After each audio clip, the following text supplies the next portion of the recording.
The fluorescent lights of elite fitness reflected off the polished floors as 42-year-old Marine Corps veteran Daniel Hayes helped his 5-year-old daughter Lily tie her shoes before her beginner martial arts class. His denim shirt was worn but clean, and he carried himself with the quiet confidence that came from years of military service, followed by the humbling challenges of single parenthood. Daniel had been attending the gym for 3 months, using the affordable community program that allowed him to bring Lily while he worked out. As a construction worker rebuilding his life after his wife's death from cancer, every dollar mattered. But he believed Lily needed activities that built confidence and discipline. Near the training floor, 34-year-old twin CEOs Alexandra and Sophia Chen were finishing their advanced martial arts session. The sisters had built Chen Security Systems into a multi-million-dollar company while earning black belts in multiple disciplines. They were known for their intensity, perfectionism, and the exacting standards they applied to everyone around them. "That little girl has been coming here for weeks," Alexandra observed, watching Lily struggle with her uniform belt. "But the instructor says she's too timid. She won't speak up or participate fully.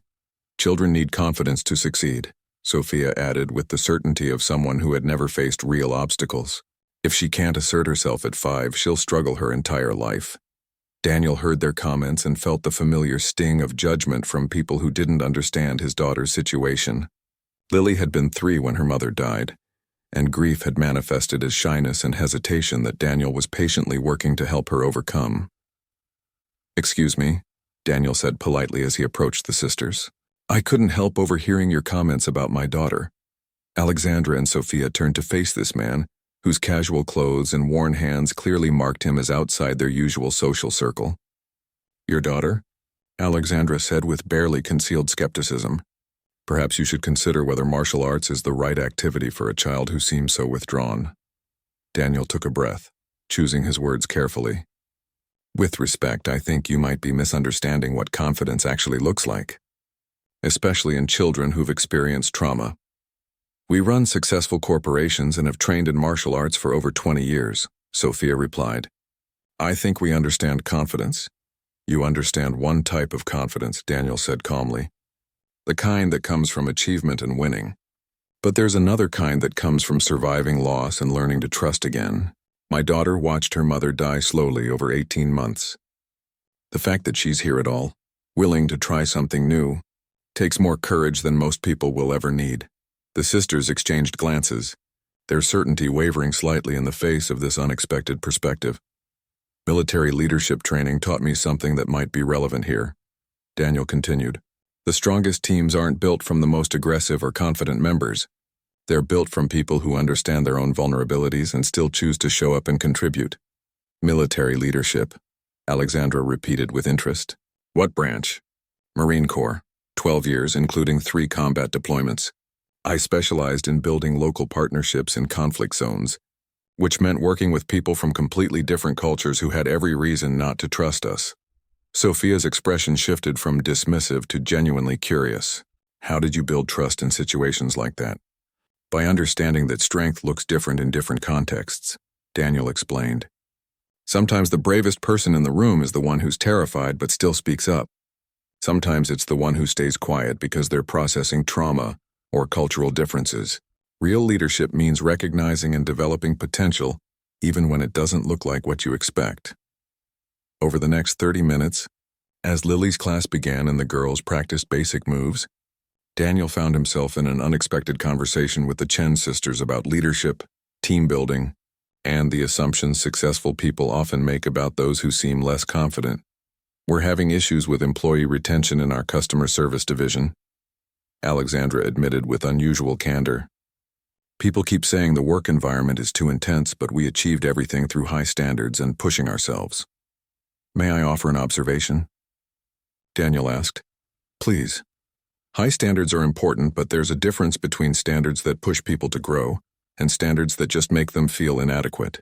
I've seen commanders who could inspire Marines to run through fire, and I've seen commanders who just made everyone feel like failures. The difference wasn't the difficulty of the mission. It was whether the leader understood that different people need different kinds of support to reach the same goal."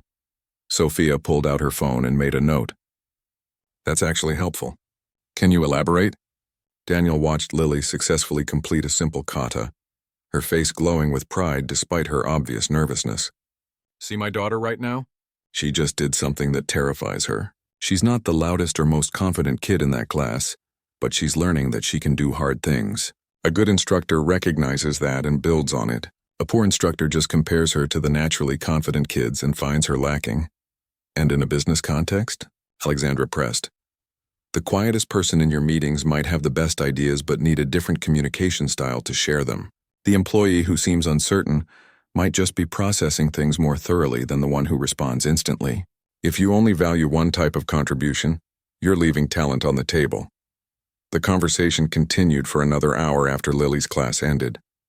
Daniel found himself explaining concepts from military leadership training, sharing insights about team dynamics under stress, and offering perspectives on building organizational culture that valued diverse approaches to excellence. Daniel, Sophia said as their conversation wound down, have you ever considered corporate consulting work? I'm a construction foreman, Daniel replied with a slight smile. I work with 2x4s and concrete, not board presentations. The skills are more transferable than you might think, Alexandra said. We need someone who can help us restructure our management training program, someone who understands how to build strong teams from diverse people rather than just selecting for confidence and aggression. Don't have a business degree or corporate experience. You have something more valuable, Sophia countered. You have wisdom earned through difficult experience and the ability to articulate it clearly. That's what we're missing. 3 months later, Daniel stood in the Chen Security Systems conference room, leading a workshop for the company's management team on inclusive leadership practices. His consulting work had provided financial stability that allowed him to spend more time with Lily while contributing expertise he hadn't realized was marketable.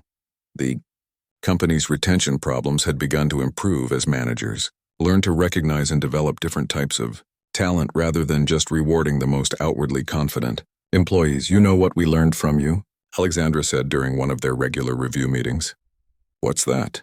That expertise comes in unexpected packages, and that dismissing people based on appearance or background means missing opportunities to learn from those who've gained wisdom through different paths than ours. Sophia nodded in agreement. We built a successful company by being smart and driven, but we were starting to build walls around ourselves that kept out perspectives we needed.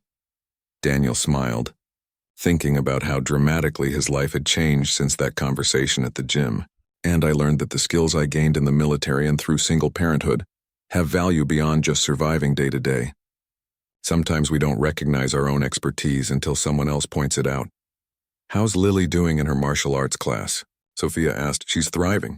Still not the most confident kid there, but she shows up every week and does her best. That's all anyone can really ask. Sometimes the most valuable expertise comes from unexpected sources, and sometimes the people who seem to have the least to offer turn out to have exactly the wisdom that successful people need to hear.